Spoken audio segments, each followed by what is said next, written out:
Salam sejahtera Bapak, Ibu, dan saudara-saudari yang dikasihi oleh Tuhan Yesus. Mari kita puji Tuhan dengan bernyanyi.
Kasih karunia dan damai sejahtera yang dari Allah Bapa dan dari Tuhan Yesus Kristus bagi kamu sekalian.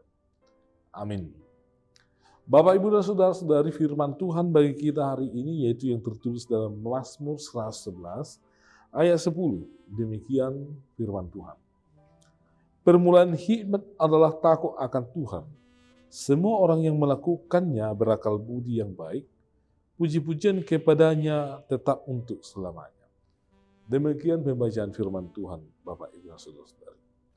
Bapak, Ibu, dan saudara-saudari, hikmat sering dihubungkan dengan kepintaran atau pengetahuan dari seseorang.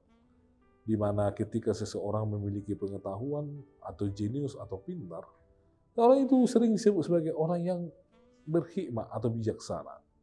Namun benarkah demikian, Bapak, Ibu, dan saudara-saudari? Alkitab tidak menuliskan bahwa orang yang pintarlah, orang yang bijaksana, atau orang yang memiliki pengetahuan yang banyaklah yang bijaksana. Buktinya, ada seorang yang bernama William James Sidis. Dia dinyatakan sebagai orang yang paling jenius di dunia karena memiliki IQ 250 hingga 300. Bayangkan Bapak, Ibu, dan saudara-saudari. Namun di dalam perjalanan hidupnya, ketika dia memutuskan apa yang hendak dia lakukan, ternyata si William James tidaklah seperti yang kita duga, di mana William James adalah seseorang yang tidak memiliki teman, bahkan tidak memiliki pasangan hidup.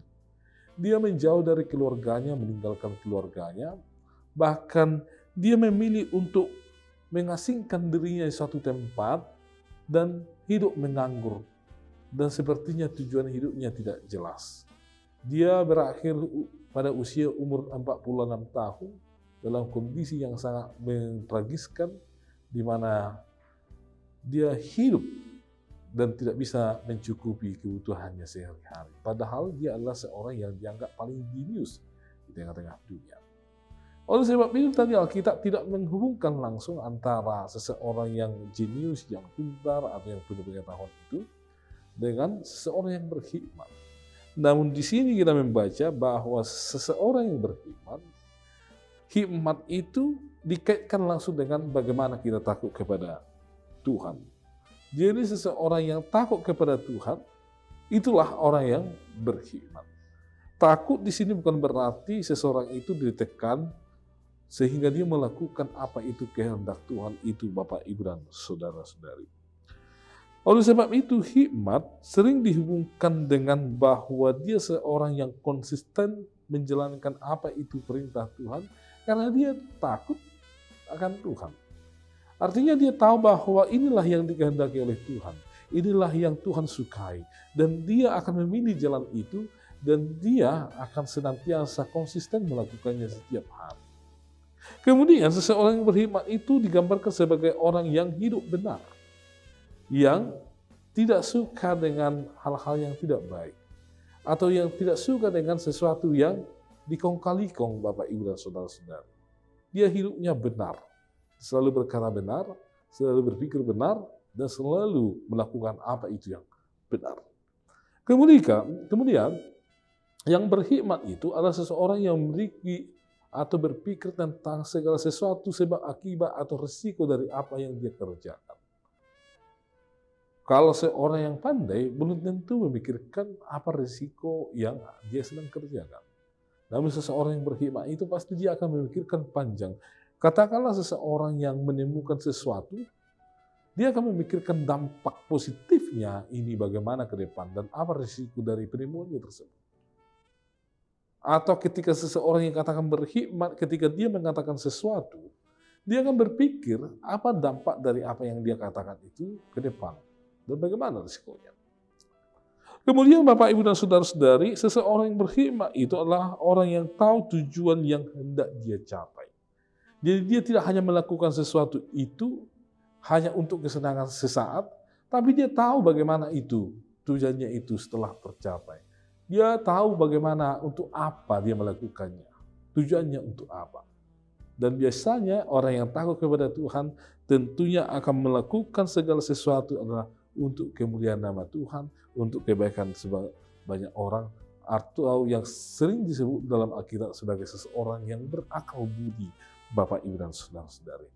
Marilah kita, Bapak, Ibu, dan Saudara-saudari, memohon kekuatan yang daripada Tuhan, supaya kiranya anugerah yang daripada Tuhan, hikmat yang daripada Tuhan dianugerahkan bagi kita, sehingga kita menjadi seseorang yang konsisten dalam mengerjakan apa itu kehendak Tuhan, kemauan Tuhan, menjadi seseorang yang hidup dalam kebenaran, yang tidak suka dengan sesuatu yang tidak baik, kemudian menjadi seseorang yang memikirkan dampak dari sesuatu itu, dampak dari perkataan kita, dampak dari tindakan kita, Bapak, Ibu, dan Saudara-saudari, yang tidak hanya mengerjakan sesuatu hanya untuk kepuasan semata, tapi memikirkan dampaknya bagaimana ke depan, dan yang terakhir, kita melakukan sesuatu tahu tujuan dari apa kita melakukan. Itulah seseorang yang berhikmat, sehingga dampaknya menjadi kesukaan bagi banyak orang dan menjadi kemuliaan bagi Tuhan. Kiranya Tuhan memberkati firman-Nya. Amin. Terima kasih ya Tuhan atas firman-Mu bagi kami. Dan kami percaya hikmat itu berasal dari Tuhan, mengajarkan kami supaya kami menjadi orang yang melakukan apa yang terbaik untuk kemuliaan Tuhan. Dan itu menjadi sesuatu yang baik untuk kehidupan kami. Ya Tuhan, berkatilah jemaat-Mu dimanapun berada, lindungilah mereka, jauhkan dari berbahaya. Serta Tuhan yang memberkati keluarga dan pekerjaan dari jemaat Tuhan. Lindungilah ya Tuhan gereja-Mu, serta Engkau yang senantiasa memberikan kekuatan kepada setiap orang yang melayani tengah-tengah gereja, sehingga nama Tuhan semakin dimuliakan melalui pelayanan tersebut, dan umat Tuhan bersuka cita atas pelayanan di tengah-tengah gereja.